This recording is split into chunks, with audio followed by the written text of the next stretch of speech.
It's a dark place. Rocked my worldview. And just seeing all that darkness. The amount of poverty. You see how much Satan has gone in, twisted things, laughed and gone out. He's not in there anymore. He's left it to destroy itself. God is working in amazing ways. God does a lot of powerful things in dark places. He hasn't left these places to the darkness. God is moving all over the world. His light is shining. But when you go and it's a face-to-face interaction, You find out there's always a connection. it's a great big world and it's an even bigger God. Well, there are still so many people out there that you need to reach. I need to step up and do this. That's what we're called to do. And it was awesome.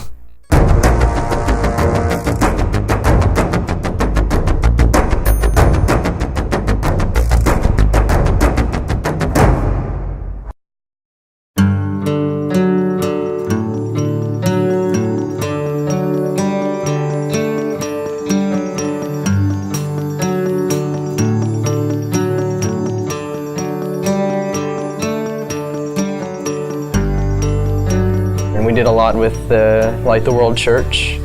We did a lot with the orphanage. Me and Michael dug a huge hole in the ground.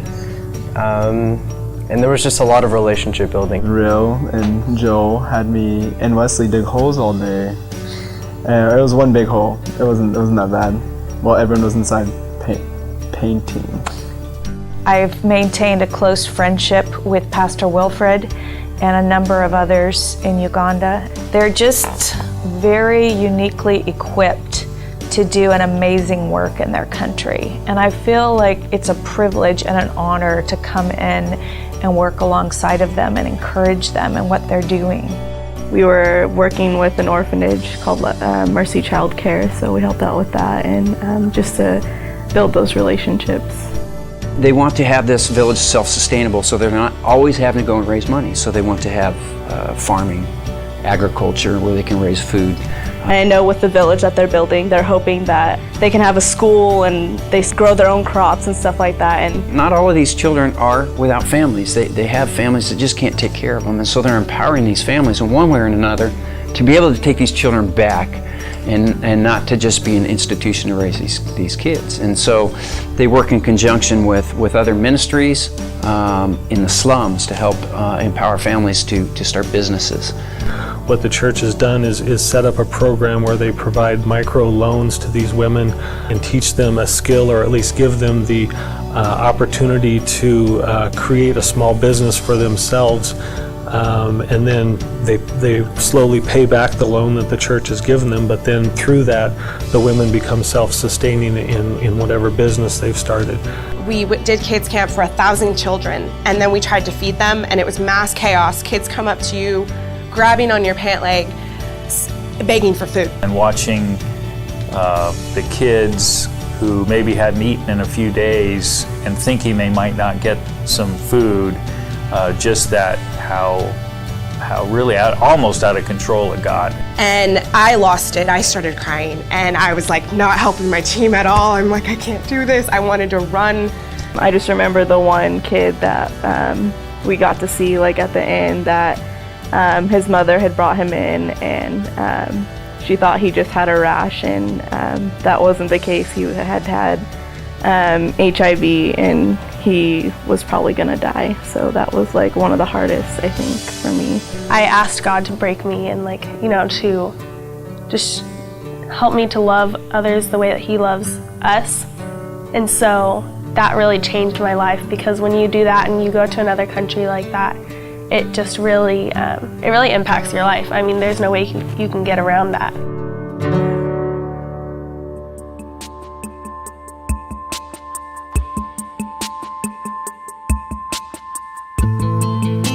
We went back to follow up with some kids that we had visited starting back in 2007. We wanted to go a little deeper, and we wanted to finish what we started. These kids in 2007, when we first met them, I'm sure they felt like, well, you won't ever come back. A lot of these boys felt, I think, more comfortable with us knowing that this wasn't the first time that they'd seen somebody from Children to Love. And it wasn't going to be the last. That that they didn't feel abandoned. So we really committed, we wanted to go back this year to follow up, to show our commitment to them, to show that we want to invest in their lives. We went out there with the sole intent and purpose of teaching them what it means to be a disciple of Jesus Christ, to be a follower of Jesus Christ. It was one of those, okay, we've talked to you about what it means to be a Christian, we talked to you about the gospel, well now how do you apply it to adulthood? How do you apply it to your lives as you transition from the orphanage into the real world? The strides that were made during that week were brought about by the past 10 years of Children Love staff coming and people coming to Romania to build on that. We got to reap that reward at the end and sow new seeds to hopefully come back next year and be able to reap that reward. God opened up their hearts to share with us struggles and really hard things that these orphans go through in their life living in Romania. And we had the amazing privilege of being able to show them the love of Christ and show them what it means to be a man of God. And the blessings come from watching a Stefan or a Kebir or a Daniel realize that there's hope in a Heavenly Father that will never leave them, that loves them. God didn't need me to do that. He blessed me by letting me do that.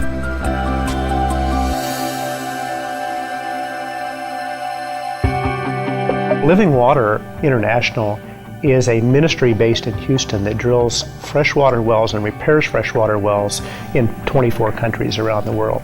And this year they will drill 1,000 wells and probably repair another 1,400. We were able to go to 5 different villages and repair 5 different wells. So we were able to get water to those people that used to have water and didn't anymore because their wells were broken. My son and I, Mark, went to Nicaragua to drill water wells for Living Water, and it was out in the outskirts of town in the rural areas. My son Mark is a civil engineer with an emphasis in water. We would drill the well and the men would help, and then the women were supposed to sit in the health and hygiene conference. 40 to 50% of the hospital beds in the world are filled with people with waterborne diseases. Children are especially vulnerable, and a child dies every 15 seconds in the world because of waterborne diseases. Well, it was really neat to see that they're going to have fresh water in the community, and it was neat to see the elder of the village pump it for the first time, to know that our well was going to provide good, clean water. It was so great to see God, what He's doing in other parts of the world. We know He's working everywhere, but to be right there watching the water come out and seeing Him produce that, and Him provide the finances, and Him giving us the joy and the ability to be part of what He's doing is huge.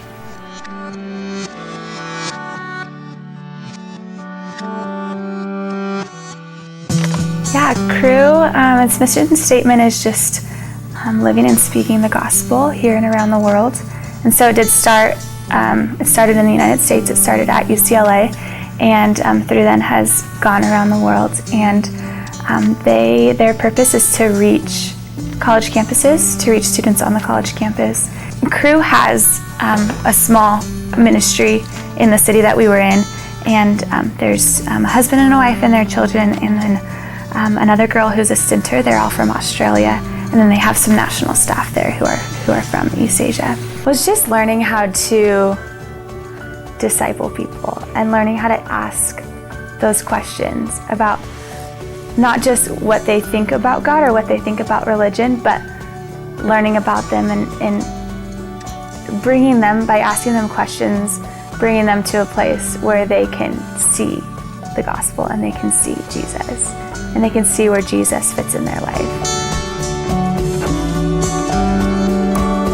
We would travel out to various regions of the country and visit the child development centers, and we would see these children participating in their schooling and their Bible lessons. I also traveled to a program they called the Child Survival Program, and it's for babies 0 to 3 years of age. The compassion staff work with the mothers on teaching them good hygiene skills. Getting the opportunity to meet my sponsored child was amazing. We just met, and he smiled, and you could see it in his eyes that we had a connection. And he rode the first horse he's ever been able to ride. He slid down a park slide because this is the first place he was in a paddle boat. Just sitting there quietly with him. It was an unspoken affirmation of my love for him. So I saw him getting a little more sad towards the end on the ride home. And I prayed with him before we left. And he could tell in my voice I was getting a little sad.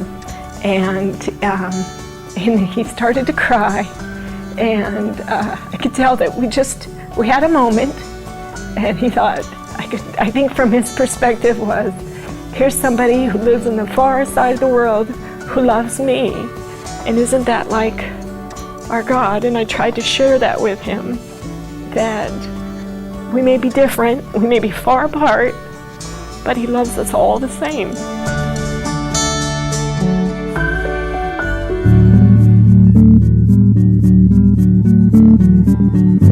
John and I are Awana missionaries now, and our focus before has been global. But this year, a door opened to go onto the Navajo reservation, and it's just been a wide open door. And so that's what we're doing is bringing Awana back onto the Navajo reservation. It's hard to get the pastors to come because they think it's just another white man's program, and they're really wanting to trust us, but we got to build that trust. And so a lot of it has been just really building trust. When we went out there, there was only one Awana club on the reservation out of about 600 churches, and now there are only about 8. So it's been disappointing in that regard, and yet trust building is so important, because that's what God's about, is that we can trust Him, and so we're His hands and feet. I was totally surprised when we were there 2 weeks ago.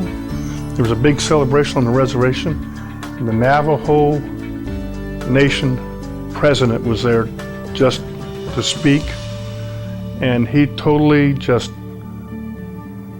shocked everybody.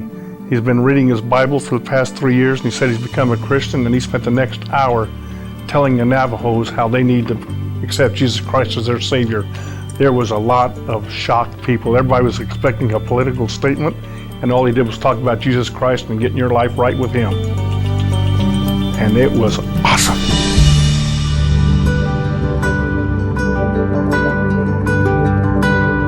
I was kind of bummed out at first because I was like, oh man, it's Vancouver. Like, what do they need Jesus for? Like it's one of like the most livable cities in the world. Like, they've got everything. Like, what else could they need? I went to Vancouver with a very skeptical heart. I didn't believe that Vancouver needed the help it was claiming to need. And it wasn't until I got there that I realized that it was a very beautiful city with very dark habits surrounding it. It's a very spiritual city, but not very Jesus spiritual. Like, after we got there, the first thing that that John Best, he's one of the MB Mission guys, he said, Vancouver, less than 2% know Jesus Christ. So I was like, wow. I go there and I hear stories about people that live in neighborhoods that are dark and are surrounded by non-Christians, and I felt so inspired. I wanted to like move there and help them out, but I realized that I have a lot of non-Christian neighbors. I have a lot of non-Christian friends at home. So it definitely changed my view of living intentionally.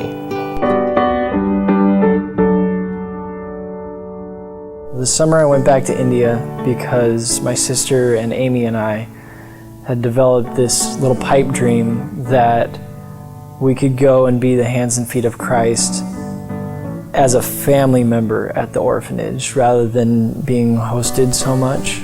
I feel like I have a relationship with those kids now that, to me, it kind of embodies the whole idea of what short-term missions should be. It's all about relationships and trying to maintain that as best as you can. I've really had it on my heart for the past 2 years to do an internship type deal that would just speak volumes to those kids, because the number one thing that I think speaks to them the most is the fact that you come back. Building a relationship with people and with the church, seeing that we love them enough to come over there, and that's big deal to them, and it doesn't feel like a big deal to us, but they just think it's the bee's knees that we're there. Everything that we send over there, whether it's the support to feed 170-something kids or buying a truck, it is all so wonderful that they have it, but they will remember the faces that came over there and brought the things, and they will remember the people that decided to stop, take some time to go and live among these people. This summer, we had the privilege of going to the Baraka Orphanage in Machilipatnam, India, to spend time with the kids. We put on a vacation Bible school for them. It was really fun because the kids would just push you all the time, and you'd be tired and they'd pick you up and make you kick the soccer ball. It was really, really fun. One of the children walked up to Kieran and made a reference to the fact that I was back, and Kieran asked him why I would come back, and he said, "I think she must really love us." It was really cool to see how much Kieran loved the kids there, and you could tell that they were loved and they're well taken care of for there, and I was really surprised at how nice it was there. And I learned, especially with the girl Mary Rupa that I met, we sat for 2 hours and she taught me Telugu, which wasn't very productive because I couldn't pick it up, but that span of time was so important. And it was in that span of time that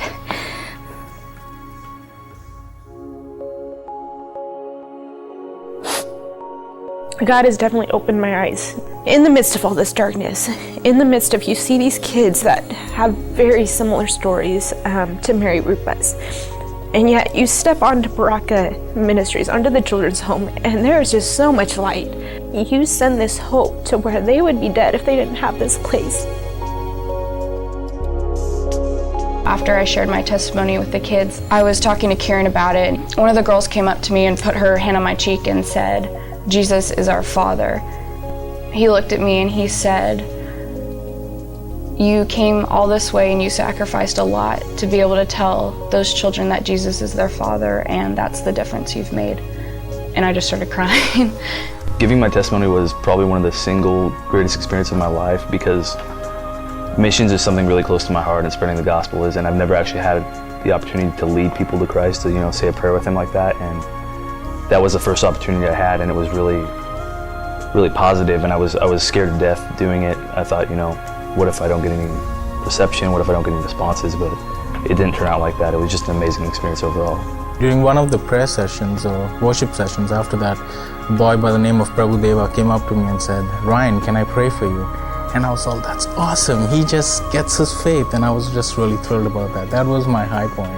And that morning I found out that my son had been critically injured in an accident here at home in Long Beach. God met me in that situation by showing me, allowing me to see the Indian people embracing me and lifting my son up in prayer.